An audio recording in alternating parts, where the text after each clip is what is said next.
दोस्तों, मेरा नाम अजय कुमार है और आज मैं आपको एक सच्ची कहानी सुनाने जा रहा हूँ। एक युवक ने शादी के कुछ साल बाद पिता से कहा कि वह विदेश जाकर व्यापार करना चाहता है। पिता ने उसको मंजूरी दे दी। युवक अपने माँ बाप और गर्भवती पत्नी को छोड़कर व्यापार करने विदेश चला गया। उसने विदेश में कड़ी मेहनत की और धन कमाया और वह बहुत अमीर सेठ बन गया। लगभग 15 वर्ष धन कमाने में बीत गए तो उसे वापस घर लौटने की इच्छा हुई। पत्नी को पत्र लिखकर उसने आने की सूचना दी और जहाज में बैठ गया। वह सेठ कुछ दिनों बाद अपने नगर पहुंचा। नगर के एक चौराहे पर ही उसने देखा कि एक व्यक्ति एक बोर्ड के साथ खड़ा हुआ था। उस बोर्ड पर उसने लिख रखा था, बेशकीमती ज्ञान के सूत्र।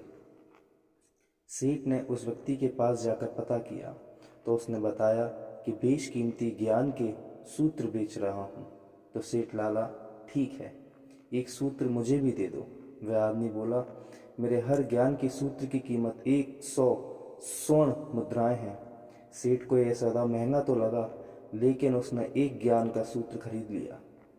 उस व्यक्ति ने सेठ को ज्ञान का सूत्र दिया, कोई भी कार्य करने से पहले 2 मिनट रुककर सोच लेना। सेठ ने वह सूत्र अपनी डायरी में लिख लिया। सेठ को अपने घर पहुंचते पहुंचते रात हो गई।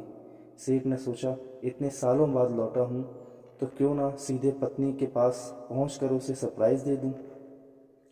घर के चौकीदारों को इशारा करके अंदर कुछ भी कहने से मना कर दिया और सीधे पत्नी के कमरे में गया। वहां का नज़ारा देखकर वह चौंक गया। उसने देखा कि उसकी पत्नी के साथ एक युवक सोया हुआ था। यह देखकर सेठ गुस्से से आग बबूला हो गया। वह सोचने लगा कि मैं परदेश में उसकी चिंता कर रहा और यहाँ ये अन्य पुरुष के साथ सो रही है। आज मैं इन दोनों को जिंदा नहीं छोड़ूंगा। मैं गुस्से से अपनी तलवार निकालकर दोनों पर वार करने के लिए जा रहा था। इतने में 100 स्वर्ण मुद्राओं के बदले जो ज्ञान का सूत्र खरीदा था, उसकी याद आ गई कि कुछ भी कार्य करने से पहले 2 मिनट पहले सोच लेना। वह 2 मिनट सोचने के लिए रुका। उसने तलवार वापस पीछे हटाई, लेकिन वो किसी बर्तन से टकरा गई। बर्तन के गिरने की आवाज़ सुन पत्नी की नींद खुल गई। आँख खुलते ही उसने अपने सामने अपने पति को देखा तो वह बेहद खुश हो उठी और बोली, आपके बिना जीवन सूना था। इंतज़ार में इतने वर्ष निकल गए, यह नहीं जानती हूँ। पत्नी ने इतना बोलकर पास से सोए हुए युवक को उठाते हुए बोली, बेटा उठ जा, तेरे पिताजी आए हैं। युवक उठकर जैसे ही पिता को प्रणाम करने के झुका, माथे की पगड़ी सेठ के पैरों में गिरी। उसने लंबे लंबे बाल बिखर गए। सेठ की पत्नी ने कहा, यह आपकी बेटी है, इसके सम्मान को कोई आँच न आए, इसलिए मैंने इसे बचपन से ही पुत्र के समान पालन पोषण और संस्कार दिए हैं। यह सुनकर सेठ की आंखों में आंसू आ गए।